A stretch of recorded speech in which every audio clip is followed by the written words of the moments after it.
studio. TJ, you are live with Mayor Nenshi. Go ahead. Hi, Mayor. We have 2 to 3 empty buildings downtown Calgary that are not being used. Why can't we put the refugees that are coming in these buildings? Which buildings are you thinking of, TJ? Well, we have one by the Peace Bridge, and we have one on 17th Avenue. I don't know the 17th Avenue one. I certainly know the Peace Bridge one. That was a bit of a scandal when I first became mayor, something that needed a bit of cleaning up, and it's about to be demolished. It's just not safe anymore, and that's why that was happening there. But I will tell you that the broader question of housing is a really important one. For the Syrian refugees that are coming, we are not putting them into the same lists for Calgary housing that 3,000 people are already on the waiting list for.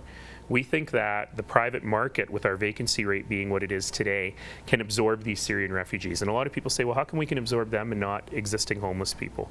And the answer is that our experience with refugee populations is they actually get on their feet quite quickly. They need some assistance early on, particularly language training. But the Syrian ones are a good example. What a lot of people don't realize is that Syria is not a poor country. It's a middle-income country. And so the folks who are coming to Canada, by and large, are not, uneducated people or rural people who will then have to figure out how to make do in a big city. They're nurses and IT professionals and engineers who came home one day to find their house bombed. And a lot of them don't speak a lot of English because English is not a commonly taught language in Syria.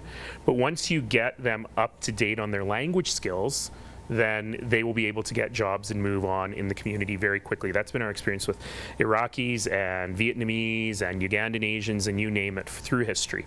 So that's really why we're thinking the market can help. We can supplement people for the first few months, help get them on their feet, and then they'll be able to move on nicely. And I got to tell you, landlords all over the place are coming to the table on this. People who have a basement suite to people who own hundreds and hundreds of apartments and are saying, we got vacancy, we'll make this work for these people. It's really amazing. There's a lot of misconceptions. That's why it's great having you here, just to help for us to understand what kind of situations we're looking at.